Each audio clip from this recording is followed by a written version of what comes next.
Well, I wanted to share with my friends who check out this channel a little bit of my story of what I've come to learn about love and what love is. And this is not an all-inclusive blanket statement that is the definition of love for everyone, but it's what I've come to learn about it, and maybe it resonates with someone here or there. I've spoken a lot about it in my day-to-day life with my friends. I speak a lot about love, attachment, letting go, all these things, and all the parts of my journey I'm learning and experiencing. And a couple of years ago, I would have had this conversation and I would have explained what love is then. And up to that point, that's what I knew about it, but I've learned a lot more recently. And here's a couple new things that have kind of transpired in my story lately that have allowed me to really step into a very high dimension of love that I did not know previously existed. And I'm thrilled beyond measure to share it. So Hollywood, our media, all the stories and movies and everything that we get pummeled with most of the time use this word love. And it's used, in my opinion, way too often on way too many things that aren't actually love. Someone recently shared with me, a person was teaching about love being this emotion and feelings and blah, blah, blah. I went into this explanation about it, and it was all beautiful and very nice things to learn about, but they aren't what I would call love to be. What I would say is emotions and feelings are just that, emotions and feelings. And within those two words, you can describe all kinds of emotions and feelings that would apply to what the experience is you're having with a person or by yourself or whatever. To me, that's not love. That's those things, and that's okay. They're beautiful, and I don't knock it. One thing that a lot of people will hear from me as they interact with me about relational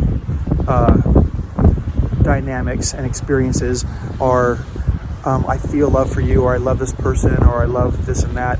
And what we're really saying is I feel something for you, or I'm experiencing something. It's affection. It's a word like that that's more accurately describing the goings on. Another thing that I've come to experience for myself and observing most people is say the marriage ceremony in general.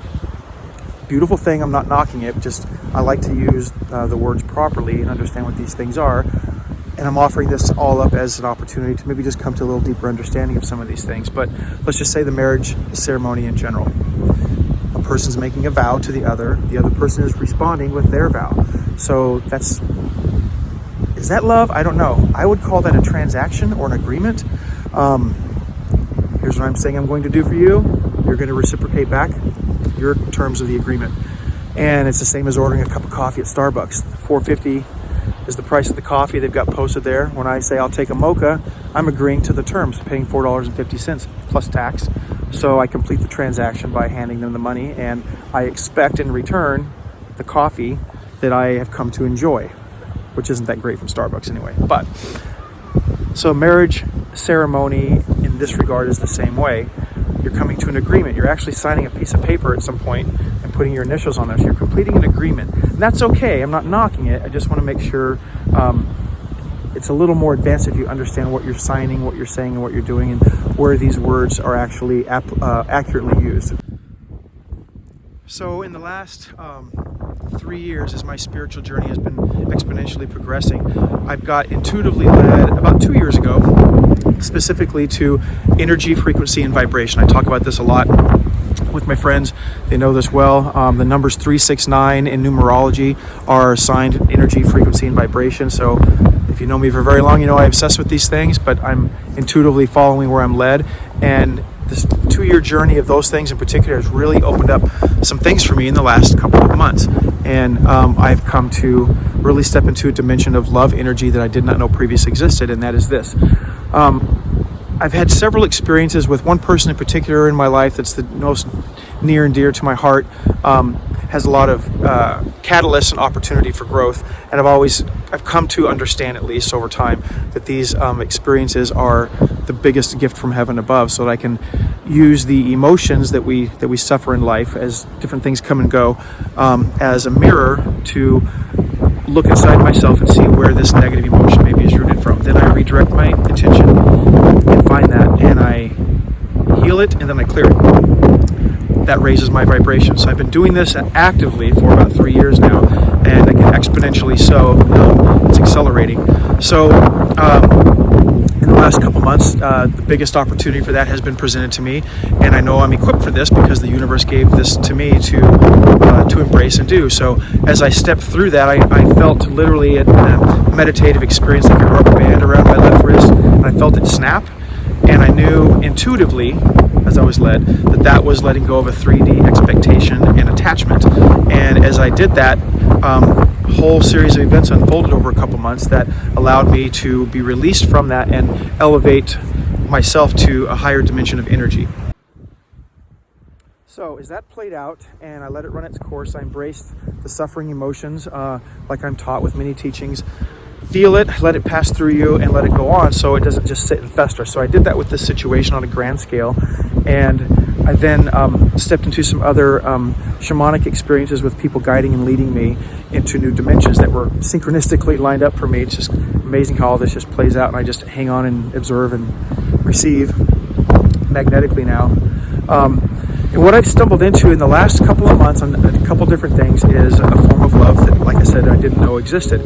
As I've cleared and healed ancestral trauma in me, let go of 3D expectations and attachments, and attachments to those expectations of maybe future dreams or whatnot, all of those things have just been like anchors. I've been cutting the chains, boom, boom, boom, boom, boom. And every time I get rid of something, I float higher and higher to different dimensions.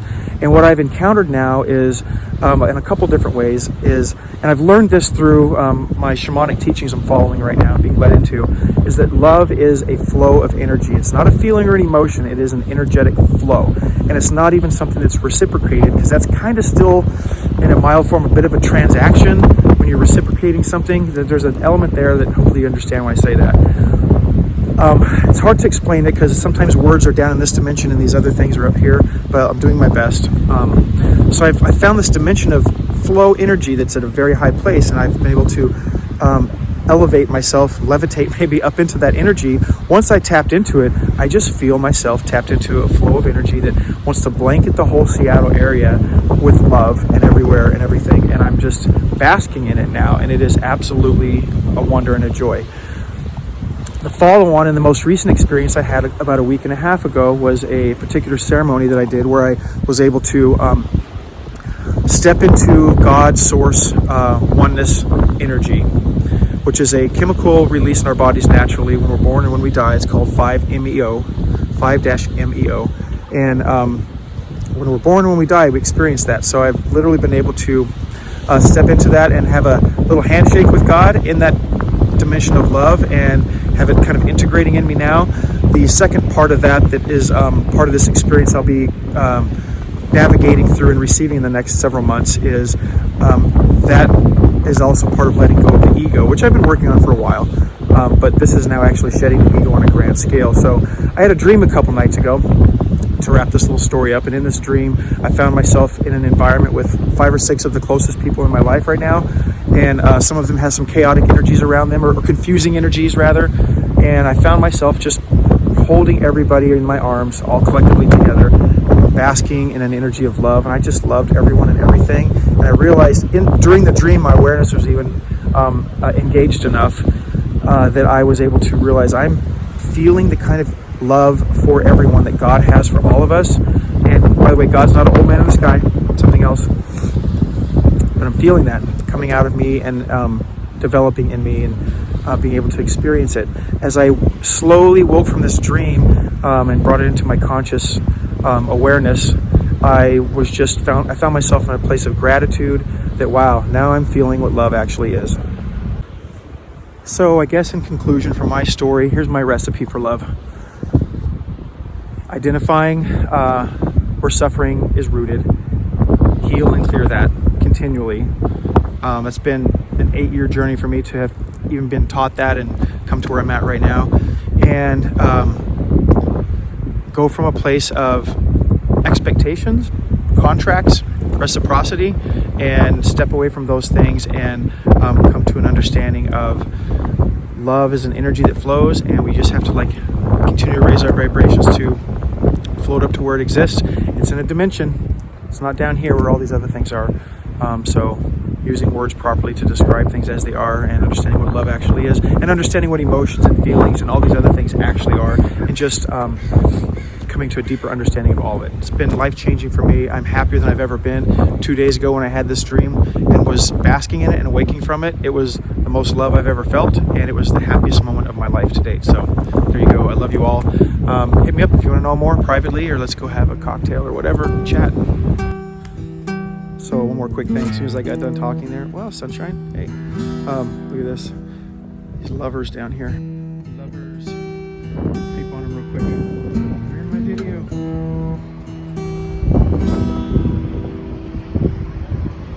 Kind of cool that that's happening right now.